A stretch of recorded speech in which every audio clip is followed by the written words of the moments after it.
नमस्कार साथियों, आज हम पहुंच चुके हैं शाकंभरी माता मंदिर। आप सब जानते हैं कि शाकंभरी माता का जो मंदिर है बहुत ही पौराणिक और ऐतिहासिक रूप से बहुत प्रसिद्ध है। और ये मंदिर यानी आप देखेंगे कि आपको बताया जाएगा पूरा कि चौहानों की जो कुलदेवी है शाकंभरी माता, आज वहां आ गए। हम आपको पूरा दर्शन करवाएंगे, चलिए आप हमारे साथ।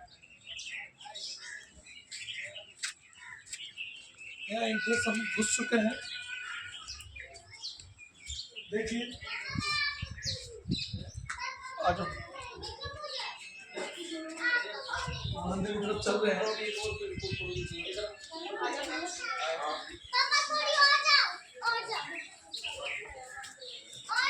और जल्दी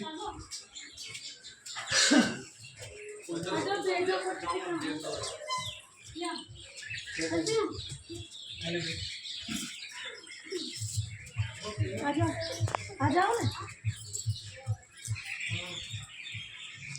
आ चुके हैं। बताना चाहूँगा आपको कि ये जो मंदिर है ये आज से नहीं, पौराणिक काल से बना हुआ है। और आप इसमें देखेंगे, कहा जाता है पौराणिक कथा इसके बारे में कि एक दुर्गम नाम का राक्षस था। दुर्गम नाम का राक्षस था जो दैत्य था, जिसने कहते हैं कि इस क्षेत्र में 100 वर्ष के लिए अकाल पड़ गया था। उसने अपना कान इतना दिखाया रूप, 100 वर्ष के लिए अकाल पड़ गया था। कहते हैं ऋषि मुनि ने तपस्या की और उन्होंने शाकंभरी देवी को खुश किया। इस शाकंभरी को शताक्षी की देवी भी कहते हैं, 100 आंखों वाली देवी इसको कहते हैं। और कहते हैं कि इसने अपनी 100 आंखों से अश्रु बहाए थे। इससे कहते हैं कि जहाँ ये पूरे 100 साल से जो अकाल सूखा पड़ा हुआ था, इसके अंदर इस देवी के प्रकोप से इस क्षेत्र में कहते हैं कि अन्न और जल की वर्षा हुई।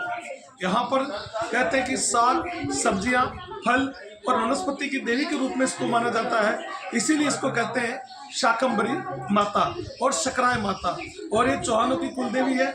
इसी माता के आशीर्वाद से जो पृथ्वीराज चौहान थे, उनके जो वंशज थे वासुदेव चौहान। वासुदेव चौहान कहते हैं कि उन्होंने तपस्या की और देवी को खुश किया और देवी ने वरदान दिया। और उन्होंने कहा क्या वत्स क्या चाहिए आपको? तो वासुदेव चौहान ने कहा कि मुझे इस क्षेत्र में ये पूरा बंजर पड़ा हुआ है, मेरे को यहाँ पर आर्थिक रूप से मजबूती चाहिए। तो कहते हैं कि देवी ने आशीर्वाद दिया कि जहाँ तक तो अपना घोड़ा भगाएगा वहाँ पर सोना बनता जाएगा। कई इतिहासकार कहते हैं कि चांदी बनती जाएगी। कई इतिहासकार कहते हैं कि यहाँ पर यानी सोना बनता जाएगा, पानी बनता जाएगा। मगर शर्त ये थी कि अगर आप घोड़ा दौड़ा रहे हो और पीछे देख लोगे तो सोना नमक में बदल जाएगा। और कहते हैं कि वासुदेव चौहान ने 32 किलोमीटर तक अपने घोड़े को भगाया।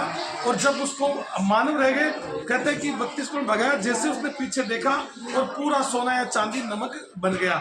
और ये सामर झील के अहाते के अंदर ये मंदिर है जो बहुत ही प्रसिद्ध है। तो देखिए आप, इसके बारे में आपको मेन मुख्य मंदिर के दर्शन करवाता हूँ।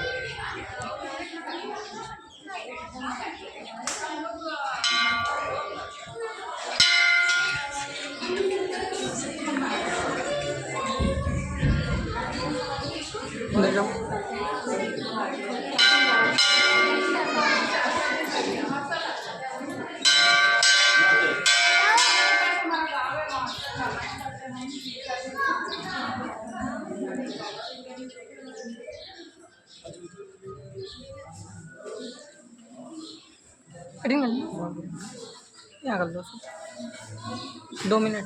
ये कहते हैं माँ दुर्गा जो आदि शक्ति थी, उनका एक रूप है। और ये रूप कहते हैं कि सरल और सौम्य है। और ये रूप लोगों का कल्याण करने के लिए ये रूप देवी दुर्गा ने लिया था। 100 आंखों वाली शताक्षी देवी भी इसको कहा जाता है। 100 आंखों के रूप में ये प्रकट हुई थी। और कहते हैं कि जब दुर्गम राक्षस ने जब यहाँ पर अकाल पटक दिया था, उस अकाल से निपटने के लिए ऋषि मुनि ने जब तपस्या की थी, तो कहते हैं कि 100 आंखों से अपने अश्रु नयन बहाए थे। और कहते हैं उस नयन के जल से यहाँ पर झील का निर्माण हुआ और यहाँ पर साग, सब्जी, फल और वनस्पति का निर्माण हुआ, ऐसा कहा जाता है। तो आज हम उस देवी की शरण में हैं, शाकंभरी देवी की शरण में। तो दोस्तों मिलते हैं अगले वीडियो के साथ, तब तक धन्यवाद।